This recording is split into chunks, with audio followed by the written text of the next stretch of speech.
Today's topic is fundamental forces in nature.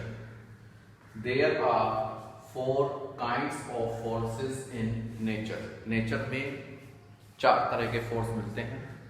Number 1 gravitational forces, number 2 weak forces, number 3 electromagnetic forces and number 4 strong forces, or we can say nuclear force. So number 1 gravitational forces. दो body के मास के बीच में जो force लगता है वो gravitational force होता है, और ये फोर्स जो है वो अट्रैक्टिव नेचर का होता है. So we can say these are the forces of attraction between any two separated bodies due to their masses. So these are gravitational force. And number 2 weak forces. Weak forces are the forces which cause light elementary particles to interact with one another and with heavier particles. Means दो light elementary particles के बीच में जो force लगता है वो weak force होता है. इस तरह से number 3 electromagnetic forces. These are the forces include electrostatic force and magnetic force. मतलब इलेक्ट्रोमैग्नेटिक फोर्स में दो फोर्स के कॉम्बिनेशन से बना है, एक इलेक्ट्रोस्टैटिक फोर्स और एक मैग्नेटिक फोर्स. जो इलेक्ट्रोस्टैटिक फोर्स होता है वो लगता है दो चार्जेस जब रेस्ट पर हो, स्टेशनरी हो, उनके बीच में.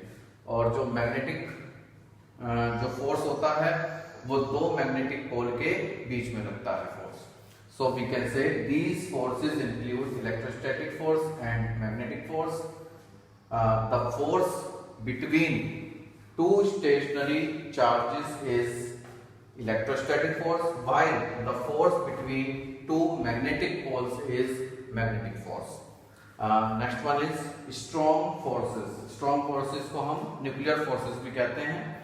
सो स्ट्रॉन्ग फोर्स क्या होता है? They are responsible for holding neutrons and protons together inside atomic nucleus.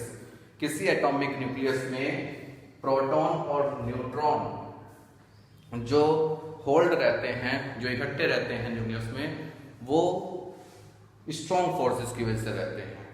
तो these are the strong forces. So एक नोट और आप जो है ध्यान रखें, क्या कि ग्रेविटेशनल, वीक, इलेक्ट्रोमैग्नेटिक और स्ट्रॉन्ग फोर्स, इन चारों फोर्सेस के बीच में रिलेशन है, और वो किस रेशो में जो है फोर्सेस होते हैं वो ध्यान रखें. ये होते हैं 1:10⁻26, रेशो 10⁻36, रेशो 10⁻39. मीन्स जो नेचर में सबसे ज्यादा वीक फोर्स होता है वो कौन सा होगा? Gravitational force. और जो नेचर में सबसे ज्यादा स्ट्रॉन्ग फोर्स होगा वो कौन सा होगा? न्यूक्लियर फोर्स, या we can say strong force. जो ग्रेविटेशनल फोर्स है वो सबसे वीक है, उसके 10⁻26 टाइम्स होता है वीक फोर्स.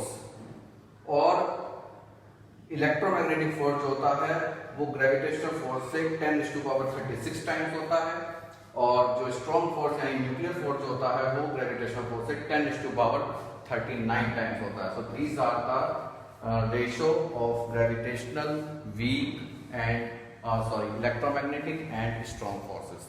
Thank you.